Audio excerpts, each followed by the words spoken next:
Hello again and welcome again to the Friday Wrap for November 2nd. I'm Mayor Mickey. You'll never guess where I'm filming from this time. Actually, you probably may already have a good idea. I came here because it's actually their 11th anniversary in the village, and they also do something very special for veterans with Veterans Day coming up. I thought it was a great to mention. Speaking of which, we held our Veterans Committee meeting this week. We also made some brief plans for the ceremony on November 11th. It was a full house at our meeting this week as we discussed the financials as well as the 3 M's, maintenance, membership, as well as marketing of the actual village, village memorial.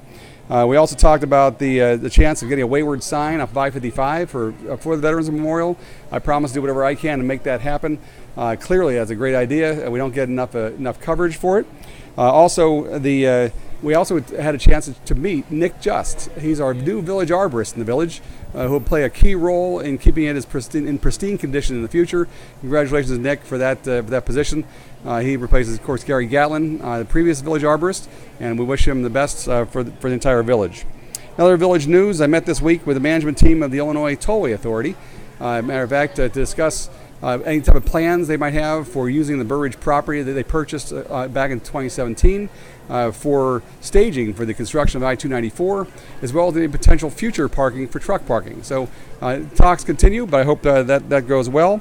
Also this week I had several more EPA meetings with regards to the planning the community meeting at the end of November, as well as a few other things. So it's been a very busy week. Matter of fact, and that continues, by the way, and we'll keep you informed. If you want any additional information on EPA, certainly go to our website, which is bur-ridge.gov. You know, it's no secret that I'm going to vote no on the District 86's $166 million referendum.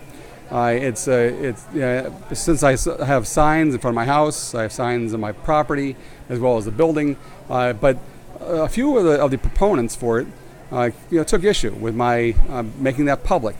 Well, I got an opinion from an attorney, and certainly I'm fully allowed to be able to do so because, after all, being the mayor, I really have to follow my gut feeling is what's best for the village. If I can't make my public opinion, frankly, what's the use of being mayor? So that's I'm sorry for disagreeing with those people that are for it, but as you can see by the picture, only 15% of it is going toward educational improvement, and that's just one of the many reasons why I think that the village should vote against it. On a personal note, I went to Dallas last weekend, and I was always reminded when I go down there, you can tell by the pictures of what they do on all the bridges and highways they have, a picture of the Lone Star of Texas. And I've been suggesting to politicians and IDOT for years that we should do the same thing in Illinois, maybe a picture of Lincoln or an image of the actual state in order to promote unity, in order to promote love for Illinois. But it's fallen on deaf ears so far. Hopefully they'll do it in the future. But I also went down there. It was kind of cool to meet the owners of an organization called Hobby Lobby. They have 800 stores now in the country, and they were recognized, inducted in the Hall of Fame for being what they call a roaring lamb. Another person that received the award was David Terry. He's actually I also was able to relate to him because he's actually a councilman on a board in a city down in Texas. So that was a great trip, and certainly I always enjoy making those trips. It was quite a spiritual weekend. Actually, it was quite a spiritual couple of weeks because I just also attended the Catholic Citizens of Illinois dinner as well. So a lot of things going around the village, but nothing more important than this one right here. I'm standing, of course, at Cooper's Hawk, and they just celebrated their 11th anniversary. I'd like to introduce you to the general manager, Justin Clark. Justin? Morning, Mickey. Thanks for being here. Absolutely. Thanks for allowing me to be here. Thanks for coming in this morning. Absolutely. It's here we are, our 11th year here in Burbridge. Wow. Just being a part of this community here, seeing the growth within the village center continues. I've been here for 3.5 years now, and continuing the tradition of one of the most exciting locations in Burbridge itself, but also within the Cooper's Hawk family.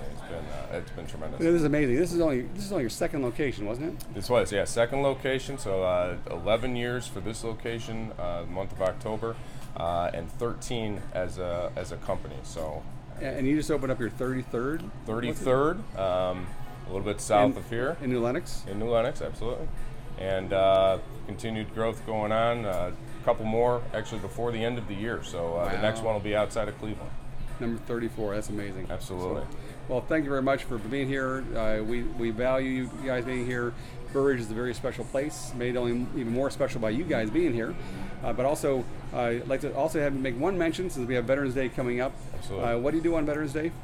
We encourage everyone to come in to pay tribute to all of those that have supported our veterans over the years, and we love to extend a complimentary glass of wine to any veteran that does come in our building that day. That's great. Well, appreciate it once again. Thank you again for allowing me to film it here today.